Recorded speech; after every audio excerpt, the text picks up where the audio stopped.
हूँ आपके साथ आनंदमयी। एलन मस्क का राजनीतिक प्रेमियों पर तीखा कटाक्ष। जो कोई भी यह दावा करता है कि उसका राजनीतिक दल कोई गलत काम नहीं करता और दूसरा दल कोई सही काम नहीं करता, वह या तो झूठा है, मूर्ख है या दोनों है। जिम्मेदार विपक्ष पर नेहा सिंह राठौर का कटाक्ष।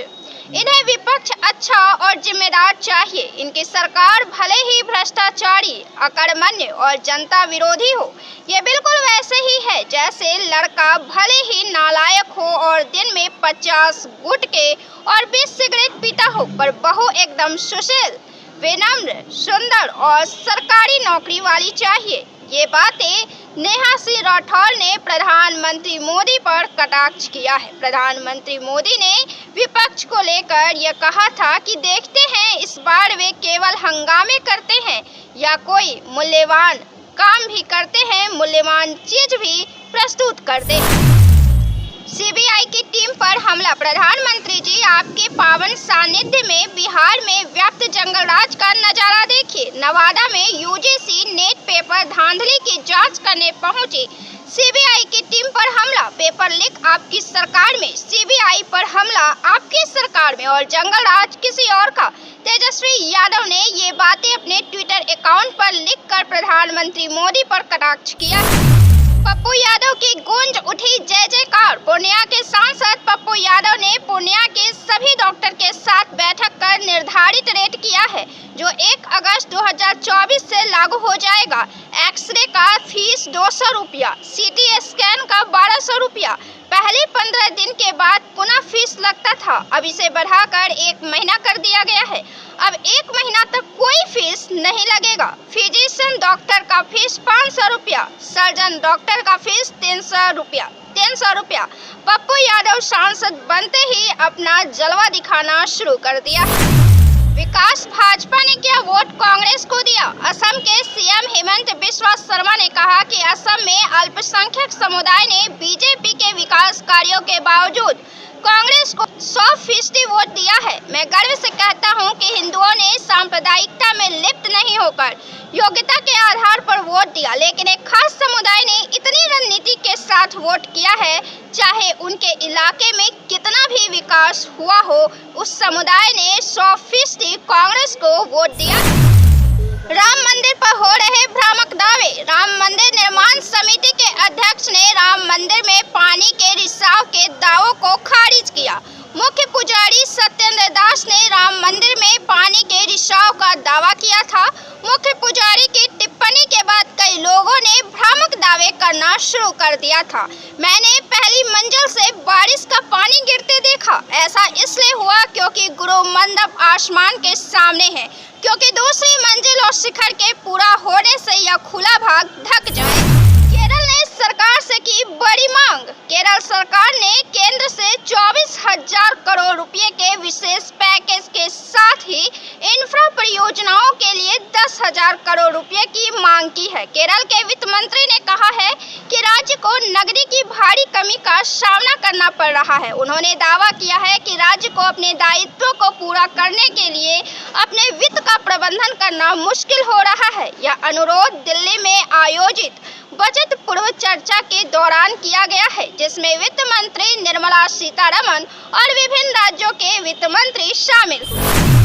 कांग्रेस का अस्तित्व खतरे में। एचडी कुमारस्वामी ने घोषणा की कि भाजपा जेडीएस गठबंधन सबसे स्वाभाविक गठबंधन है और भविष्य में जारी रहेगा। उन्होंने कहा, अगर यह गठबंधन जारी रहा तो राज्य में कांग्रेस का अस्तित्व समाप्त हो जाएगा। कर्नाटक के लोगों को 2006 में भाजपा जेडीएस गठबंधन और येदियुरप्पा के समर्थन के कारण मेरे बारे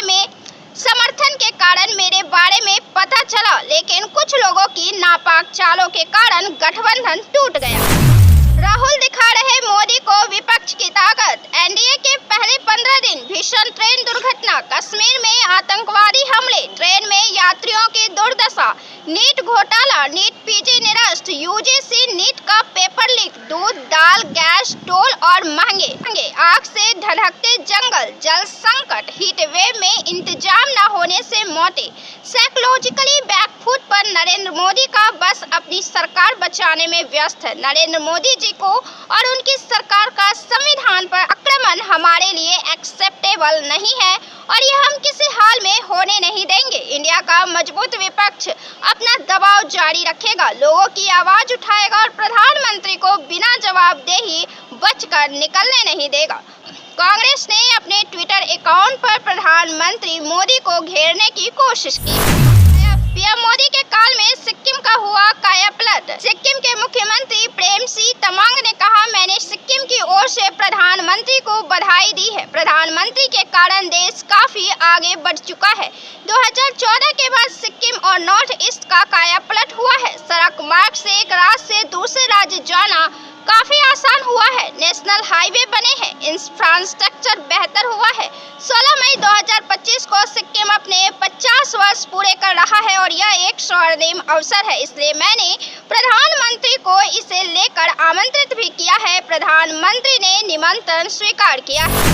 हेमंत बिस्वा का ऐलान। अपने ट्विटर एक्स पर हेमंत बिस्वा ने लिखा है कि 2024 के लोकसभा चुनाव में झारखंड के 81 विधानसभा सीटों में भाजपा को 52 सीटों में लीड मिला है। नवंबर के विधानसभा चुनाव में परिणाम इससे भी ज्यादा अच्छे होगा। सीएम नीतीश कुमार ने बापू टावर का किया निरीक्षण। माननीय मुख्यमंत्री द्वारा बापू टावर का निरीक्षण किया गया तथा इसे शीघ्र पूरा करने के निर्देश दिए गए। गांधी जी के जीवन से संबंधित प्रदर्शनी का काम अंतिम चरण में है। आगंतुकों को 60 सीटों वाले घूमने वाले प्लेटफॉर्म पर बैठकर बापू टावर का पहला दृश्य देखने को मिलेगा। इसके बाद वे पारदर्शी लिफ्ट के माध्यम से 5वीं मंजिल पर पहुंचकर 5 रैंप और 3 दीर्घाओं में प्रदर्शित प्रदर्शनी देख सकेंगे।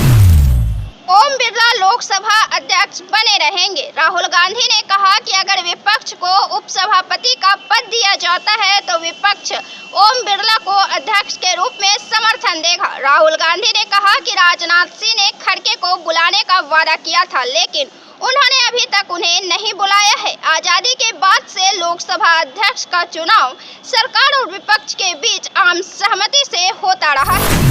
सऊदी में गर्मी ने काटा ऐसा बवाल, काल के गाल में समा गए 1300 से ज्यादा जायरीन। सऊदी अरब ने घोषणा की है कि इस साल हज सीजन के दौरान 1301 तीर्थ यात्रियों की मौत हुई, जिनमें से 83% रजिस्टर्ड थे। सऊदी प्रेस एजेंसी ने स्वास्थ्य मंत्री फहद अल जलालेल के हवाले से बताया कि हीट स्ट्रेस के अनेक मामले सामने आए हैं, उनमें कुछ लोग अब भी इलाजरत है। मंत्री ने रविवार को कहा, मृतकों में कई बुजुर्ग और गंभीर रूप से बीमार व्यक्ति शामिल हैं। उन्होंने संकेत दिया है कि गर्मी से अपंजीकृत तीर्थयात्रियों को सबसे अधिक परेशानी हुई, क्योंकि वे बिना किसी आश्रय या आराम के सीधे धूप में लंबी दूरी तय करते रहे। सुषमा स्वराज की राह पर भाजपा सांसद बांसुरी स्वराज। दिवंगत बीजेपी नेता सुषमा स्वराज की बेटी बांसुरी स्वराज ने लोकसभा की सदस्यता ग्रहण की। उन्होंने 18वीं लोकसभा के पहले सत्र में संस्कृत में शपथ ली। इससे पहले बांसुरी स्वराज ने मां सुषमा स्वराज का स्मरण कर उनके नाम पर वृक्षारोपण किया।